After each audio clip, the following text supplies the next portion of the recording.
Situs Panji Gambyok terletak di Desa Gambyok, Kecamatan Grogol, Kabupaten Kediri. Situs ini terdiri dari struktur bata kuna dan sebuah batu berelief. Cerita Panji yang ada dalam situs tersebut merupakan sebuah lakon atau tokoh-tokoh nyata yang sangat legendaris dalam sejarah Jawa, terutama wilayah Jawa Timur. Relief Panji ini dipahatkan pada sisi batu andesit yang diperkirakan berasal dari abad 13 Masehi. Keunikan relief Panji Gambyok ini adalah gaya pahat, tokoh, serta cerita yang ditampilkannya selaras dengan nuansa Panji. Tokoh Panji di Jawa Timur digambarkan dalam sebuah relief pada candi-candi yang ada di Jawa Timur, khususnya dengan figur yang menggunakan topi. Akan tetapi tidak semua figur bertopi dalam relief candi-candi yang ada di Jawa Timur disebut seorang Panji. Misalnya, dalam relief pada Candi Penataran dan Candi Surawono Lakon Sidapaksa dalam kisah Sri Tanjung juga digambarkan menggunakan topi layaknya Panji. Namun, dalam relief Panji Gambyok berdasarkan penafsiran W.F. Sutterheim dan Purbacaraka memiliki keistimewaan karena adanya penggalan dari kisah Panji pada masa keemasan Kerajaan Majapahit dan merupakan visualisasi dari satu babak kisah cerita Panji Semirang. Tokoh-tokoh yang digambarkan dalam relief ini adalah Punta, Kertala, Brajanata, Pangeran Anom, Semar dan Panji Asmara Bangun yang sedang duduk dengan kaki berlipat di depan kereta berdua-dua di dalam sejarah kerajaan di Jawa yang tertuang pada hikayat Panji Semirang. Dikisahkan bahwa Panji Semirang sebenarnya merupakan Galuh Candra Kirana atau sebagian besar masyarakat mengenalnya dengan Dewi Sekartaji, seorang putri Mapanji Garasakan dari kerajaan Jenggala, seorang Raden Inu Kertapati atau lebih dikenal dengan Panji Asmara Bangun, seorang putra dari Sri Samarawijaya dari kerajaan Panjalu atau kerajaan Kediri. Mapanji Garasakan dan Sri Samarawijaya merupakan anak Prabu Airlangga dari permaisuri yang bernama Dewi Laksmi dan Dewi Sri. Kedua arcanya kini berada di sebuah candi belahan sumber tetek yang berlokasi di Pasuruan, Jawa Timur. Kala itu sebuah kerajaan Prabu Airlangga yang bernama Kahuripan harus terpecah menjadi dua bagian karena adanya perebutan kekuasaan. Peristiwa pembelahan atau pembagian kerajaan ini termuat dalam serat Kalon Arang, Kitab Negara Kertagama dan pada Prasasti Turun yang tahun 1044.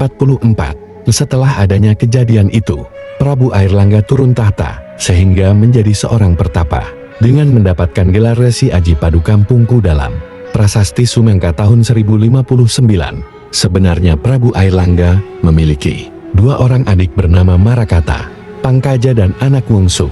Akan tetapi mereka meneruskan tahta dari Raja Udayana di daerah Bali dari Trah Marwadewa yang didirikan oleh Sri Kesari Warmadewa.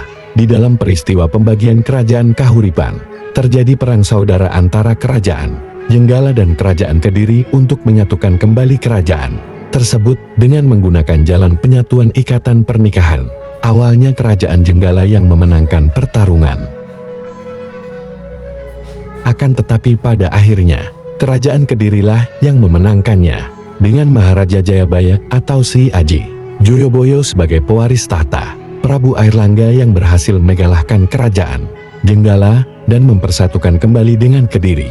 Peristiwa tersebut termuat dalam Prasasti Ngantang tahun 1135 Masehi dengan semboyan Panjalu Jayati yang memiliki arti bahwa Kediri menang.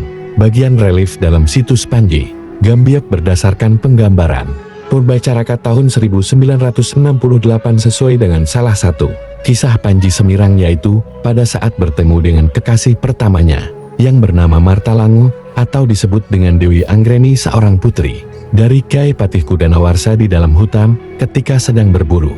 Pada panel relief situs Panji Gambyok digambarkan ada seorang tokoh pria yang bertopi tekes sedang duduk di kereta. Itu merupakan lakon atau tokoh Panji Asmara Bangun atau Raden Inu Kertapati. Sedangkan tokoh yang sedang duduk di depannya yang berada di atas tanah adalah Prasanta. Tokoh penting di antaranya yaitu 4 orang berdiri dengan diawali Pangeran Anom, Panji Bajranata, dan 2 kadehan yaitu Punta dan Kertala. Di dalam relief tersebut juga digambarkan bahwa sebuah kereta yang belum dilengkapi dengan kuda karena sesuai dengan alur cerita bahwa mereka semuanya baru berencana akan membawa Martalangu atau Dewi Anggreni dari hutan menuju kota.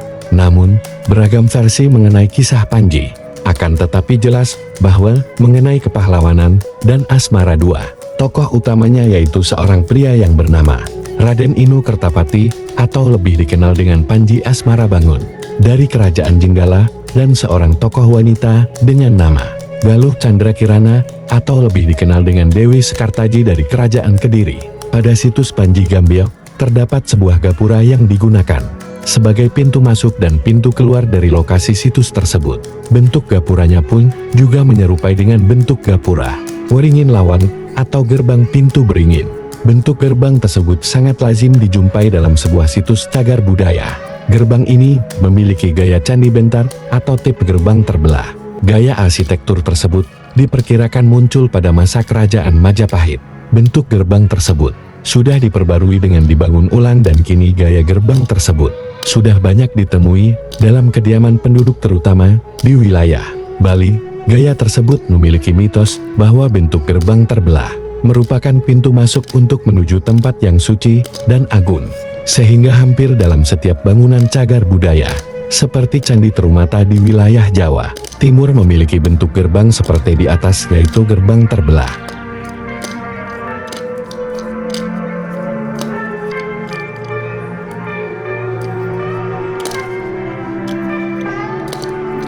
Bentuk gerbang terbelah saat ini dilestarikan oleh masyarakat dengan adanya membangun gerbang di depan rumah dengan bentuk dan gaya seperti gerbang Waringin Lawang, tetapi dengan ukuran lebih kecil dan simpel, karena adanya keyakinan dan mitos dalam masyarakat bahwa ketika sebuah bangunan memiliki gerbang terbelah, maka bangunan tersebut seperti dijaga layaknya rumah seorang raja kerajaan Majapahit, dan rumah atau bangunan tersebut akan dianggap suci sehingga pemiliknya akan dihormati oleh orang lain.